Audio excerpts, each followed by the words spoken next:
This video is brought to you by Squarespace. From websites and online stores to marketing tools and analytics, Squarespace is the all-in-one platform to build a beautiful online presence and run your business. Check out Squarespace through the link in the description below. More on them in a bit.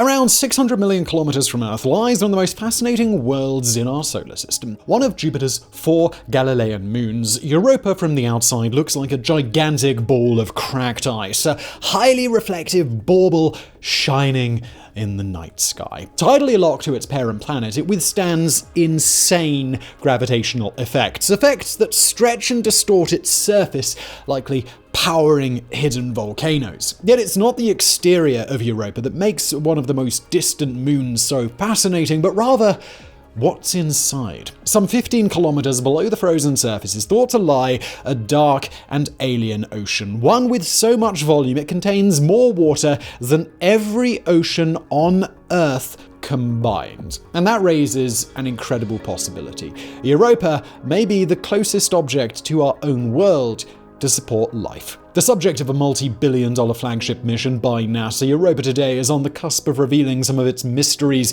that could change the way we think about the universe. In other words, there's no time like the present to explore the tale of Jupiter's remarkable frozen moon.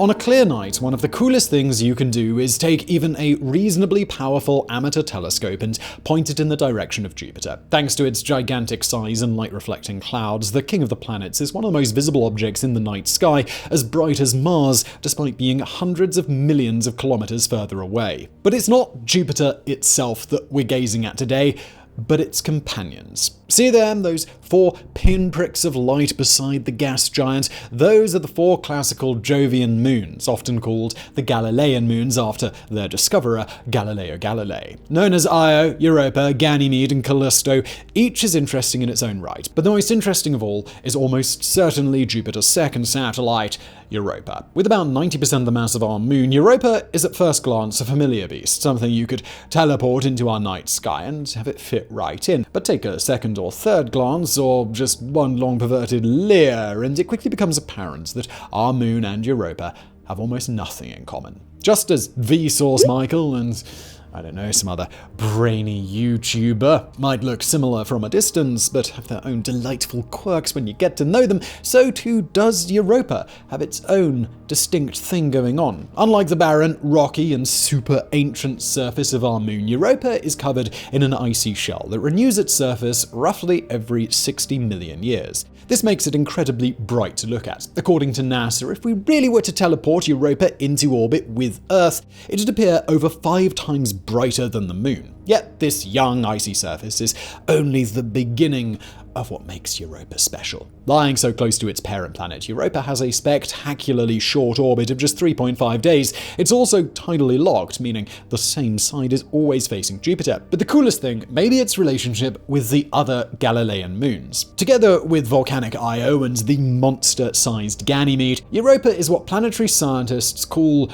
resonance. This means the 3 moons subtly attract one another as they whiz around Jupiter, exerting just enough gravitational pull to keep their orbits from becoming perfect circles. That means Europa's distance from Jupiter shifts slightly as it makes its way around, and since Jupiter's gravity is so powerful, that shifting causes Jupiter to sometimes tug on it less, sometimes more, creating huge tidal effects. That's why Europa's surface is covered in thin cracks. It's also one of the main reasons very smart people get very excited about the idea of life beneath its surface. But we'll come back to this section a little later. For now, just remember that Europa's orbit is elliptical, and this causes Jupiter to inconsistently tug at it like a lazy baby half-assed trying to pull a toy out of its sibling's hands. The last thing we need to mention is Europa's subsurface ocean. To be absolutely clear, the existence of this ocean, one buried beneath 15 to 25 kilometers of ice, is yet to be confirmed, but it could yet turn out to be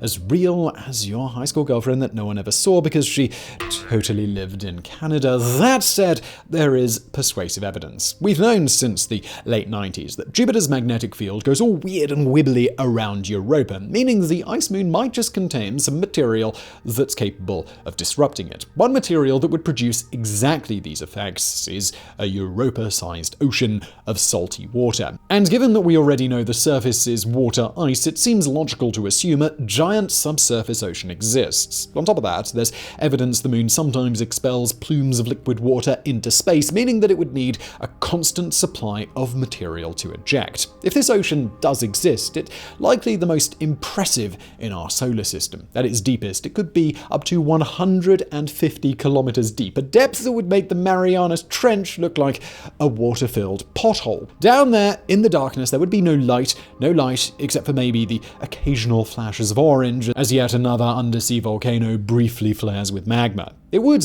in short, be a truly alien world, 1 million miles from our moon's dusty, lifeless plains. One, perhaps, worth exploring. All of which begs a question: how did we know to look here in the first place?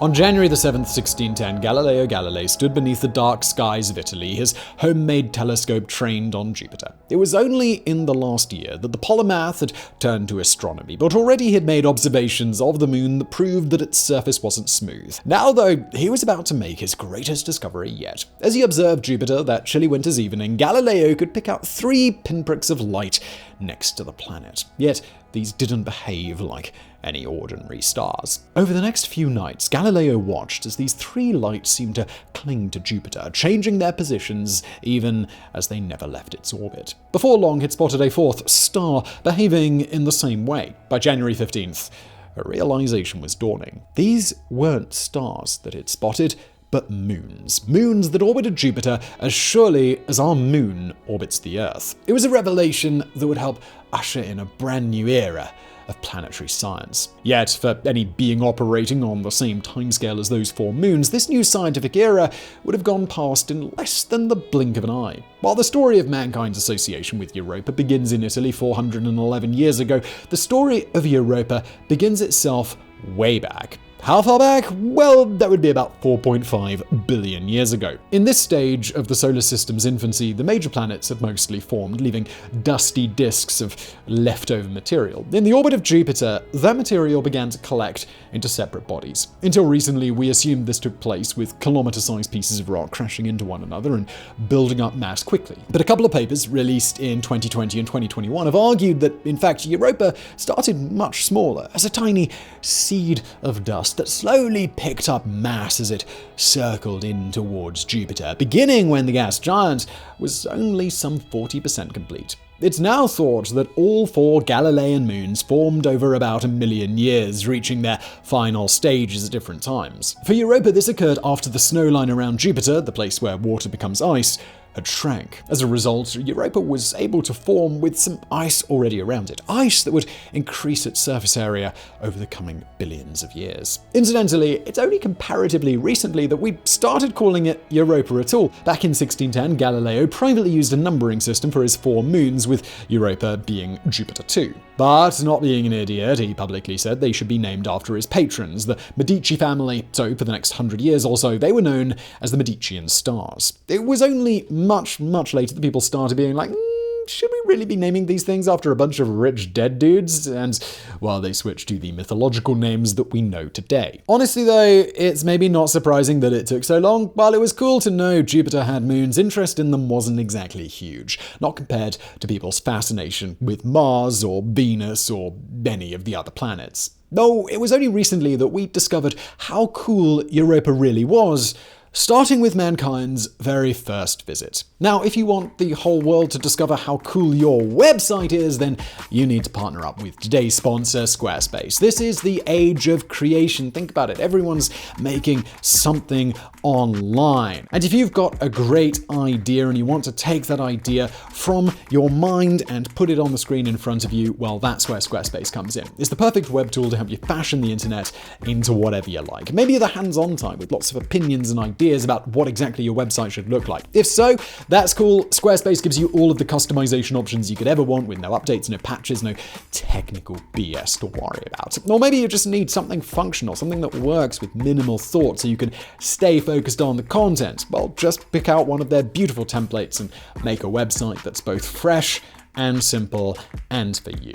And once you're done setting up your website, locking in the name, maybe playing with some of the colors, there are so many extra features that Squarespace provides so that your website can thrive. Email campaigns, patronage portals, social integrations, member-only areas, analytics, commercial options, 24/7 customer support.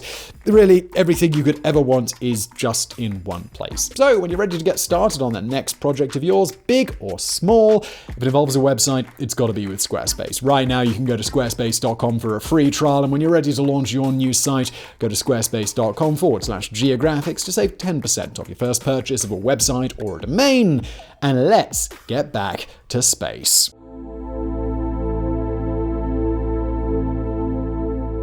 It was March 2nd, 1972, when Pioneer 10 blasted off from Cape Canaveral on a mission to the unknown. By then, the era of space exploration was well underway. The Mariner program, along with its Soviet counterpart, had already conducted flybys of Venus and Mars, and Mercury was scheduled for the following year. But Pioneer 10 was radically different. Rather than pootling around our immediate neighborhood, checking in on our planetary siblings, this mission was to go further, much further than any man-made object had ever been. And part of that would involve conducting the first ever flyby of the biggest planet of all. Today, Pioneer 10 is famous for all the firsts that it achieved. Among them was taking the first ever photo of Europa, a blurry, indistinct image that's amazing because of what it symbolizes rather than what you can actually see. But for our story today, it's the next generation of probes that really matters. The Voyager craft. When Pioneer 10 returned its indistinct images of Jupiter's moons, people were mostly like, that's cool, I guess, but when the Voyager 2 images came back across spring and summer of 1979, the science world collectively lost its shit. That's because the photos revealed that Europa had one of the smoothest surfaces in the solar system, but one still marked by irregular ridges. It was this photo that first made people realize what might lie beneath Europa's crust, a deep sea able to constantly replenish the surface ice. And since water is one of the key ingredients for life as we know it, well, you can probably see why Arthur C. Clarke was excited enough to include aquatic life forms on Europa in his sequel novel to 2001: A Space Odyssey. The Voyager 2 data sparked a mad rush of interest in Jupiter in general and Europa in particular. Almost exactly a decade later, the Galileo probe blasted off for the gas giant, arriving in orbit in 1995. Although it was mostly intended to explore Jupiter itself, Galileo's mission was extended twice, specifically so that it could examine the ice moon in more detail. The result was 20-odd flybys, each returning a wealth of data. It was from Galileo that we got our most detailed images of Europa's surface, allowing us to see its broken ridges and long red lines indicating tidal activity. It was also from this one probe that we discovered the way Europa disrupts Jupiter's magnetic field, probably still the best evidence we have of a subsurface ocean. As we entered the 3rd millennium AD, Europa was becoming hot news in planetary science circles, its reputation constantly boosted by stuff like a Hubble observation that suggested water plumes may eject from beneath the crust. At this point, you might be thinking something along the lines of, hang on though, aren't there other places in our solar system with water? And you'd be right. As we mentioned in our Mars video, recent discoveries have concluded that small, briny lakes probably lie beneath the poles. Ganymede, Europa's cousin, is thought to have a subsurface ocean, as is Saturn's moon Titan. Heck, even Pluto shows signs that hint at a hidden underground sea. And then there's Enceladus, a tiny moon of Saturn. Enceladus isn't just suspected to have liquid water, we've actually seen it. Great plumes of water vapor caught on camera by NASA, ejecting high into the air. So why then all this fuss around Europa? Why do planetary scientists get a stirring in their pants every time they think about this one Jovian moon? Well, let's find out.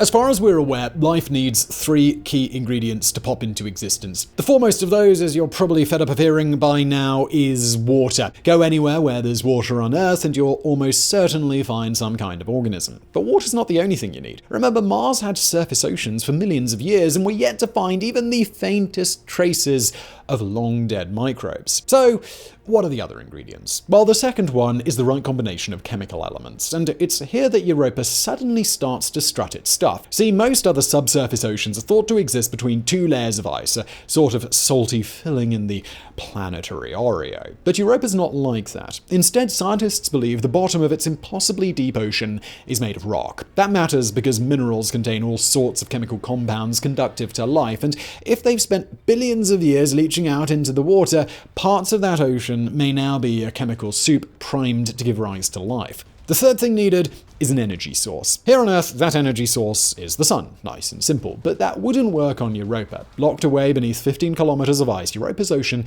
is a place of eternal blackness. No solar energy is getting in there. But the sun isn't the only possible source of energy. Remember back in the first chapter when we teased Europa's elliptical orbit being a big deal because how it meant Jupiter's gravity was constantly stretching and warping the moon? Well, here's the part where we reveal why it's such a big deal. That powerful flexing of Europa's surface could easily lead to volcanic activity, stuff like hydrothermal vents on the ocean floor. And that would be legit exciting because we already know how heat from hydrothermal vents can act as a life-giving energy source. On Earth, this life comes in the form of extremophiles, hardy bacteria that can withstand the insane conditions. It's this kind of life that scientists consider most likely to flourish on Europa. But Europa has another secret weapon on its side: time.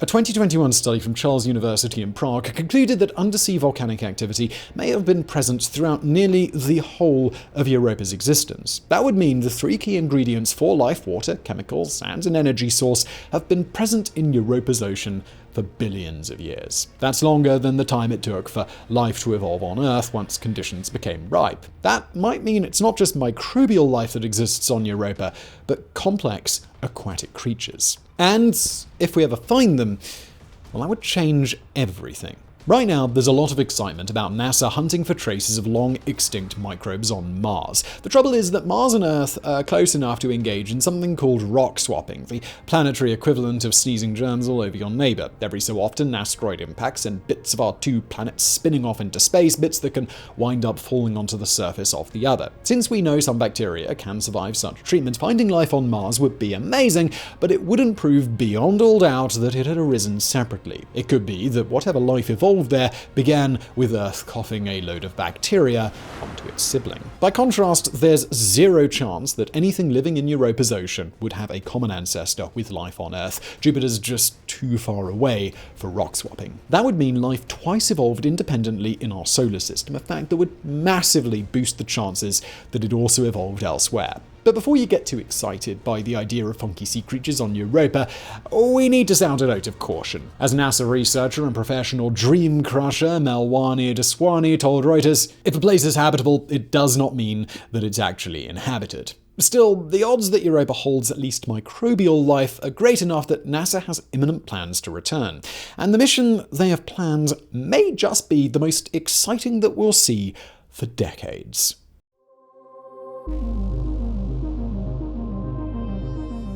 Unless you live in Texas's 7th Congressional District, there's a roughly 99% chance that you've never heard of former Representative John Culberson. A libertarian-leaning Republican, Culberson spent 17 years in Washington from 2001, where he did a whole bunch of regular Texas Republican stuff. But there was one thing he did that was very unlike other Texas Republicans, a thing that ensured he will always be mentioned in videos like this one. John Culberson is the sole reason NASA is sending a probe to Europa. The tortured history of the Europa mission begins way back in the late 1990s, just as all that incredible data was coming back from the Galileo probe. With the odds of a subsurface ocean increasing, NASA commissioned a formal study, completed just in time for the Decadal Survey. A 10-year questionnaire sent out among experts. The Decadal Survey is an attempt to figure out what science dudes think is vital for space agencies to focus on. In 2003, the survey returned some unambiguous answers: more missions to Mars, send a probe to Pluto, and exploring Europa. These results fired the starting gun on a decade of research and planning to get a probe to Jupiter's ice moon. By 2011, NASA was ready to sign off on an expensive flagship mission. And then the 2013 Decadal Survey dropped like a big, depressing bomb. In the 10 years since 2003, planetary scientists had gone from being all like, let's explore Europa, to that boring place? Pfft, screw that. Let's go to Mars, baby! The new survey results effectively killed the Europa plan. With only 25% of NASA's already meager budget, itself only 0.5% of the federal budget earmarked for flagship missions, the agency was forced instead to put all of its funds into Mars 2020. After all, it couldn't afford to both honor the 2013 survey by placing Perseverance on the red planet and also go to Europa. Could it? It's at this point that John Culberson comes in. As David Brown recounts in his excellent book The Mission, Culberson just happened to be a massive space nut. A guy for whom the phrase subsurface ocean was almost as soul-stirring as hearing the opening bars of Texas are Texas. Culberson also happened to sit on the appropriations subcommittee responsible for NASA's budget. When word got out that Europa's mission would be cancelled, he did something drastic. Culberson wrote into the appropriations bill a clause that forced NASA to fly a probe to the ice moon. As he liked to joke, it became effectively illegal for the agency not to explore Europa. And that's why this video is ending not with the 2013 decadal survey killing all hope, but with NASA preparing for the mission of a lifetime. Known as the Europa Clipper, NASA's probe will launch in 2024, finally reaching orbit around Jupiter in 2030. There it will perform endless flybys of the ice moon, examining its chemical composition, looking for water plumes, determining once and for all if there is an ocean there and what chances it has of supporting life. Nor will it be the only probe in town. At the same time as the Clipper's doing its thing, the European Space Agency's JUICE probe, a really unconvincing anagram of Jupiter Icy Moons Explorer, will also be in the region. Examining not just Europa, it'll also go to Ganymede and Callisto. However, it's what comes next that could change science as we know it. The Europa Clipper was originally meant to be followed by a Europa lander, one which would drill down to take ice samples that could be examined for biosignatures, the markers of life. Unfortunately, when John Culberson lost re-election in 2018, Europa lost its champion. As of 2021, the lander project has no funding and is effectively on hold. But it may not be dead. With the 2023 decadal survey coming up, this could be the best chance to reignite interest in this fascinating and complex moon. This water world in our own backyard, which may hold our best chance of finding alien microbial life. Were a Europa lander to be returned as one of the survey's top priorities,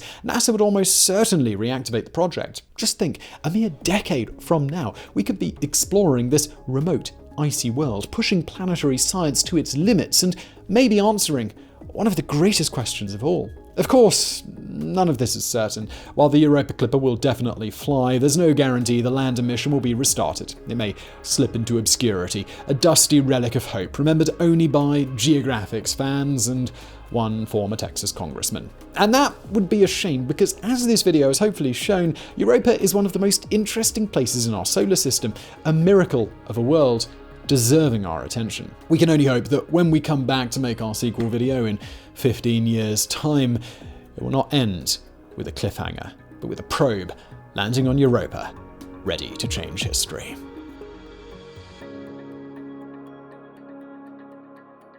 So I really hope you found this video interesting. If you did, please do hit that thumbs up button below. Don't forget to subscribe, and as always, thank you for watching.